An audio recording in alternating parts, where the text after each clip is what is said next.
Okay, 9th standard students, hello and welcome back to the channel everyone. This is Basit sir welcoming you to your own classes, The Tutors. We are going to start with chapter number 4 today of Geography, Exogenetic Processes, Life, Processes Part 2. Okay, so I hope you people have understood chapter number 1, part 1 of this chapter. This is lecture 1 and I guess we are going to study in the first lecture itself the whole chapter. Okay, so let us get started. Exogenetic processes. We have learned in the previous lesson that the earth's surface wears away because of erosion. The eroded material gets carried away by agents. When the speed of the agents reduces, the materials gets deposited. The agents like running water, that is river, glaciers, wind, sea waves and groundwater do not work for erosion. Do the work of erosion, transportation and deposition. Okay, हमने क्या study किया था last lecture में? that the land erodes. Land में क्या होता है? Erosion होता है और इरोजन में 3 टाइप की एक्टिविटी होती है. ठीक है, इरोजन में we see 3 types of activities: erosion, transportation and deposition. Erosion जब होता है तो सेकेंड एक्टिविटी क्या होती है? ट्रांसपोर्टेशन. ठीक है, सेकेंड एक्टिविटी क्या होती है? ट्रांसपोर्टेशन. लास्ट एक्टिविटी क्या होती है? डिपोजिशन. ठीक है, clear? I hope you will have understood this particular thing. ठीक है, 3 टाइप की एक्टिविटी होती है जब कभी भी इरोजनल एक्टिविटी हम लोग देखते हैं तो we see 3 types of activities: erosion, transportation and deposition. Erosion, transportation and deposition. Erosion, transportation and deposition. I hope you have understood this particular concept. ठीक है, समझ में आया सबको? क्लियर? अब ये तीनों प्रोसेस को हम लोग डिटेल में ये पूरे चैप्टर में पढ़ेंगे. इरोजन को पढ़ेंगे, ट्रांसपोर्टेशन को पढ़ेंगे, डिपोजिशन को पढ़ेंगे. इरोजन जब सॉइल का हो रहा है, समझो from point A certain soil is getting flown from point B. तो यहां पर क्या हुआ? इरोजन. यहां से यहां तक क्या हुआ? यहां से यहां तक क्या हुआ? ट्रांसपोर्टेशन. और यहां पर क्या हो गया? वो डिपॉजिट हो गया मटेरियल. समझ में आया? जहां से भी सॉइल छूट रही है वहां से इरोजन हो गया, जहां से जहां तक ट्रैवल कर रही है वो ट्रांसपोर्टेशन हो गया, और जहां पर जाकर सेटल हो रही है वो सॉइल, वो कहां क्या हो गया? डिपोजिशन. क्लियर? जहां से मूव हुई इरोजन, ट्रैवल की ट्रांसपोर्टेशन, जहां पर जाकर सेटल हो गई, डिपॉजिट हो गई, that is called deposition. Clear? हम लोग ये तीनों चीजों को और डिटेल में ये पर्टिकुलर चैप्टर में पढ़ेंगे. Now transportation, erosion, transportation and deposition work of rivers and landforms. Work of rivers and landforms.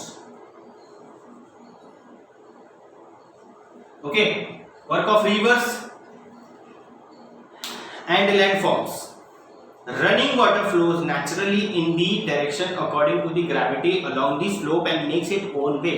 This is called a flow of water.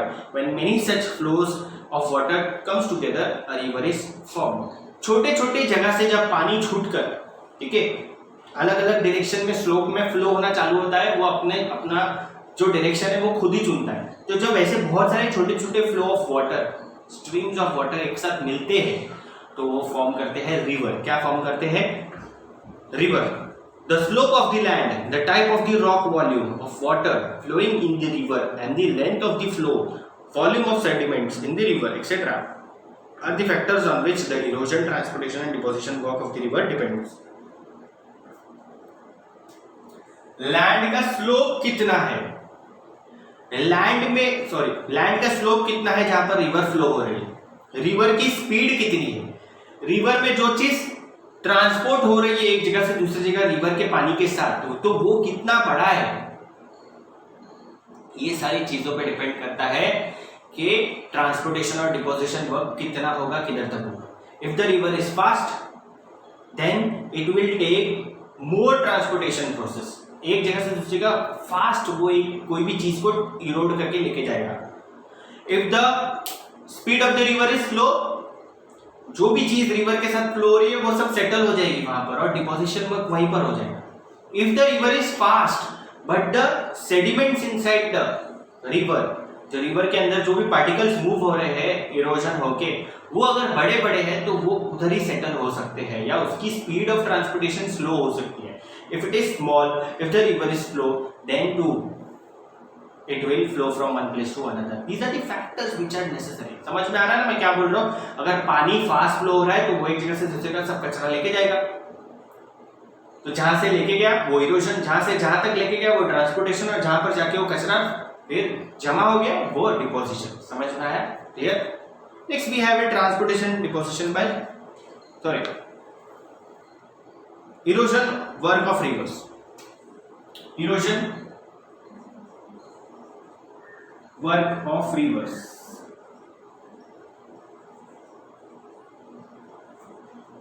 Erosion work of rivers.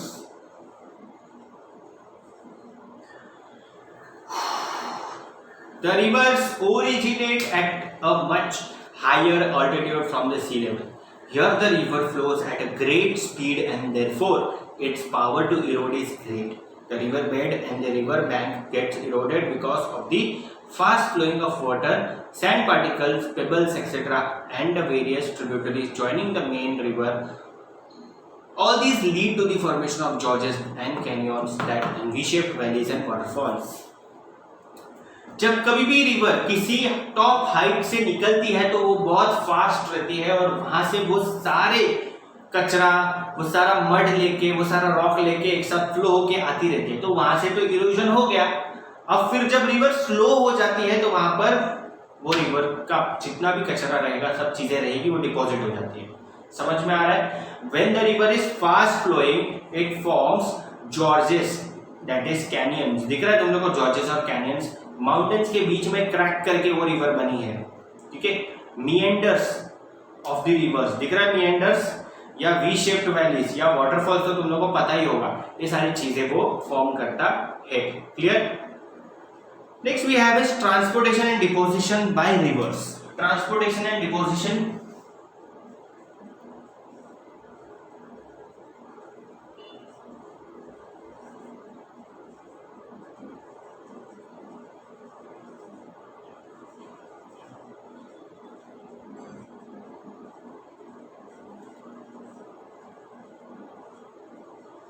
Transportation and deposition by rivers.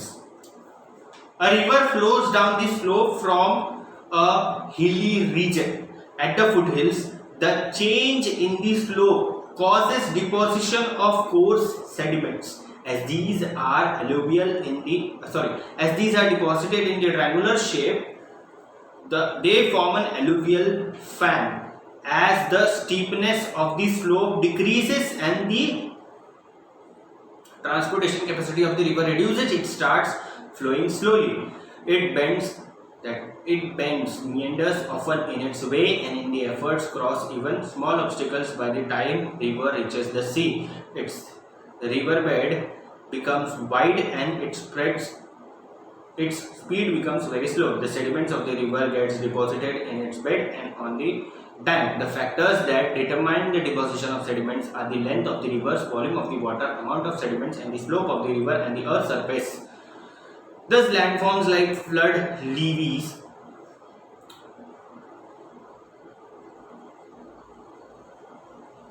and floodplains and deltas are formed because of the deposition of sediments.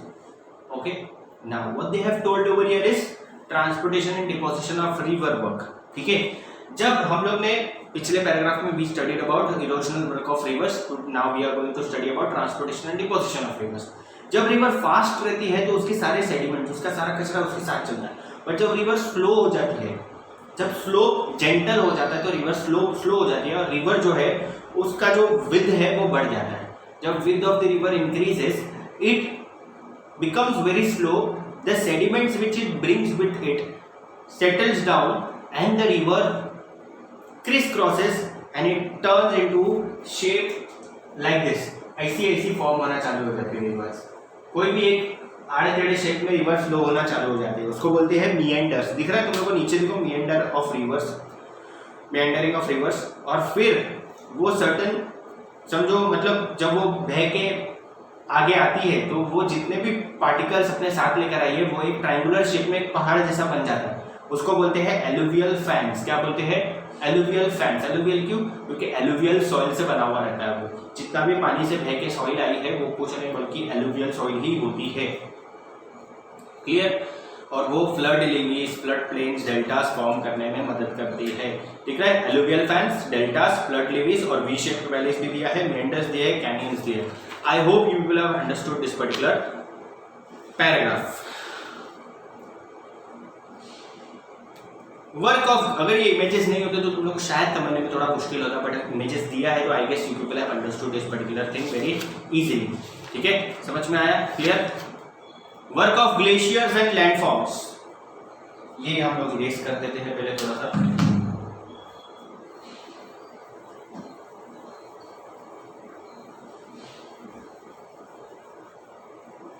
ठीक है, now work of glaciers and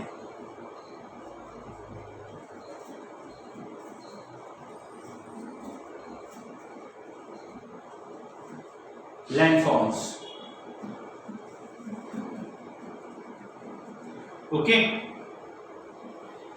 in regions where the temperature are generally below freezing points, precipitation is in the form of snowfall. Layers of snow accumulate on the earth's surface. Because of the snowfall, the heavy weight of these overlying layers makes the snow moves along the slope. At the base of the layer, the snow starts melting because of the friction and the pressure from above. Glacier starts moving slowly along the slope. Like the river, a glacier too carries out the work of erosion, transportation and deposition. River वाला part समझा, वैसे ही glacier वाला part भी होता है। एक mountain होता है जहां पर, अगर समझो कोई एक एरिया है जहां पर माउंटेन है और वहां का टेम्परेचर फ्रीजिंग पॉइंट से भी नीचे है, तो वहां पर बारिश नहीं होती, वहां पर स्नोफॉल होता है। स्नोफॉल होने की वजह से वो माउंटेन्स के ऊपर पूरा बर्फ जम जाती है। बर्फ जब एक के ऊपर एक एक्यूमुलेट होना चालू होती है तो इट पुशेस द वेट बढ़ने की वजह से वो सारे बर्फ एक साथ नीचे आ जाते हैं, और जब वो नीचे आते हैं तो it brings down the solid itself. समझ में आ रहा है? वो सॉइल को भी अपने साथ एक साथ लेके आता है। जहां से वो सॉइल को लेकर आया वहां से इरोजन हुआ, जहां तक सॉइल को लेकर आया वहां पर से ट्रांसपोर्टेशन हुआ, जहां पर जाकर सॉइल को डिपॉजिट कर दिया वो हो गया डिपोजिशन। समझ में आया? Clear? Erosion work bye glaciers.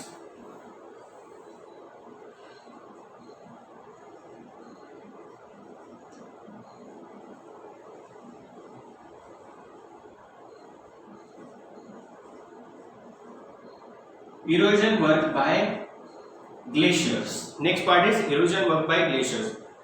Though its velocity is less, the mass of the ice is more and hence the glacier erodes its bank. And जैसे रिवर का हुआ, जैसे ही तुम्हारा स्नो का पार्ट हुआ, वैसे ही ग्लेशियर्स का भी पार्ट होता है। कैसे होता है इरोजन? ग्लेशियर्स फॉर्म होते हैं, बड़े बड़े चट्टान बनते हैं बर्फ के, और जब वो चट्टान टूटती है तो वो सॉइल को भी अपने साथ लेकर जाती है। जहां से सॉइल को लेकर गई वहां से क्या हो गया? इरोजन। जहां से जहां तक लेकर गई वो हो गया ट्रांसपोर्टेशन, और जहां पर जाके उसने सॉइल को डिपॉजिट किया उसको बोलते हैं deposition. Clear? Clear? Transportation and deposition वाला पार्ट भी यहाँ पर खत्म हो गया है। I hope you people have understood this particular part. ठीक है, समझ में आ रहा है सबको? क्लियर? यहां पर हम लोग ने ग्लेशियर्स वाला पार्ट कवर किया। Okay, so we are studying about erosion of work of winds and the landforms produced by it, erosion of winds and deposition of winds. Erosion, transportation,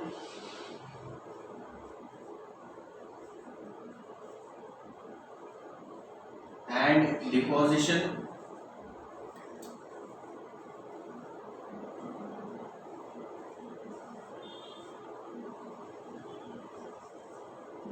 by winds. We are studying that particular thing now.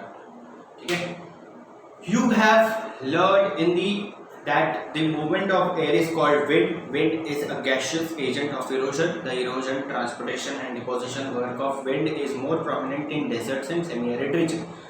ये हम लोग अभी desert और semi arid regions या arid regions के बारे में बात कर रहे हैं, ड्राई रीजन्स के बारे में बात कर रहे हैं जहां पर हवा बहुत तेज चलती है, ड्राई होती है, ठीक है.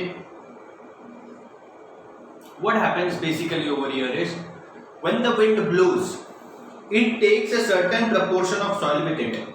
और फिर जब वो soil एक जगह से दूसरी जगह जब ट्रांसपोर्ट होती है, it moves with the wind and then the wind becomes slow or wind stops blowing, the soil settles down. समझ में आ रहा है? तो इससे इरोजन होता है. बेसिकली क्या होता है, डेजर्टेड एरियाज में जितने भी ड्यून्स होते हैं ना, ड्यून्स पता है ना, ड्यून्स देखा रहेगा तुम लोगों ने, ऐसा ऐसा जो पार्ट होता है ना डेजर्ट में, तो ये शिफ्ट होते रहते हैं just because of the erosion work of the wind. आज ये ड्यून्स इधर थे तो कल वो इधर आ सकते हैं, ऐसा शिफ्ट होके because of the wind. Wind की वजह से वो ड्यून्स शिफ्ट हो जाते हैं and that particularly results in the erosion work of wind. ठीक है, इससे क्या होता है, it is very much problematic situation, creates a problematic situation. अगर समझो रेलवे ट्रैक हम लोगों ने डेजर्टेड एरियाज में बना दिया तो क्या होता है, वो रेलवे ट्रैक पे सॉइल लगे डिपॉजिट हो सकती है and that particular thing can hamper the services of railways over there. Road पे तो सॉइल आके डिपॉजिट हो सकती है, तो जिसकी वजह से रोड पूरा खराब हो सकता है. ठीक है, और रोड पूरा ब्लॉक हो सकता है because of the sand and soil accumulating over there. तो this is the work of this is the work of wind, its erosion work, its transportation work and its deposition work. It creates yardlands, it creates mushroom rocks, sand dunes, ripple marks. देख रहे हो तुम लोग, sieves और Hamada, ये सारी चीजें, ये सारे रॉक फॉर्म्स हैं जो फॉर्म होते हैं, ये सारे सॉइल के पैटर्न्स हैं जो फॉर्म होते हैं. The rock gets washed away because of the wind. जो रॉक सैंड के पार्टिकल से बना होता है वो थोड़ा थोड़ा करके वॉश आउट होना चालू होता है because of the wind and it becomes a mushroom rock. देखो उसमें दिख रहा है तुम लोग को, समझ में आया? क्लियर?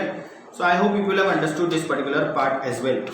ठीक है, next we have is erosion work by sea waves. Sea waves की वजह से जो इरोजन वर्क होता है, sea waves and its erosion, transportation and deposition work.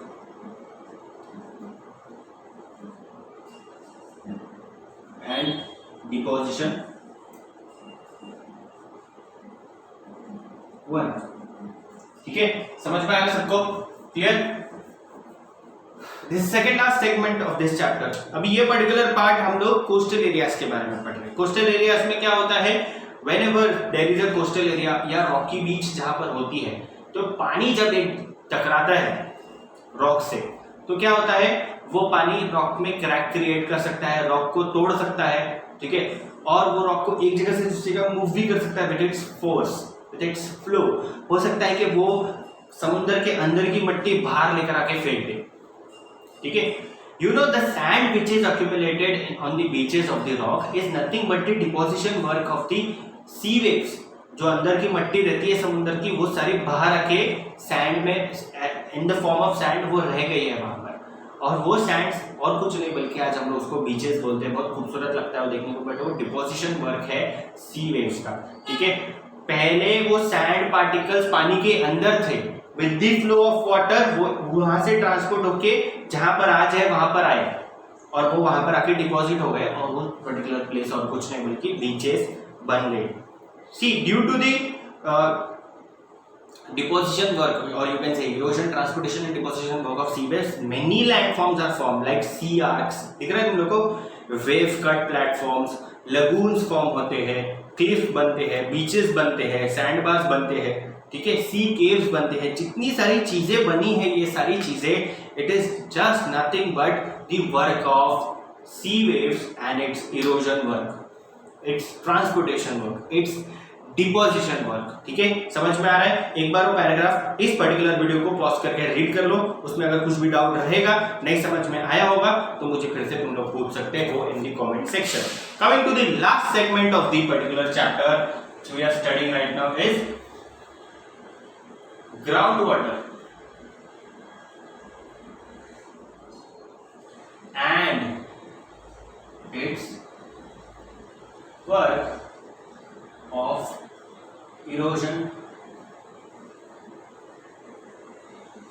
transportation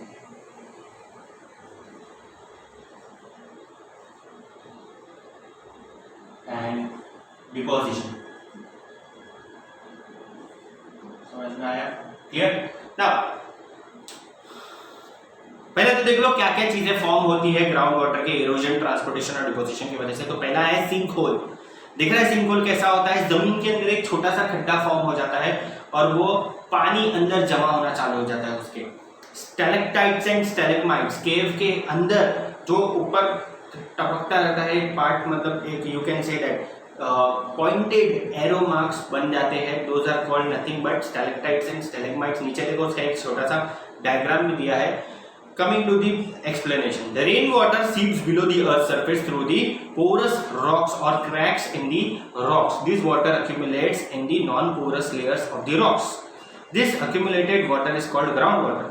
The soluble minerals in the water gets dissolved and flow with the groundwater. This is the erosional work of the groundwater.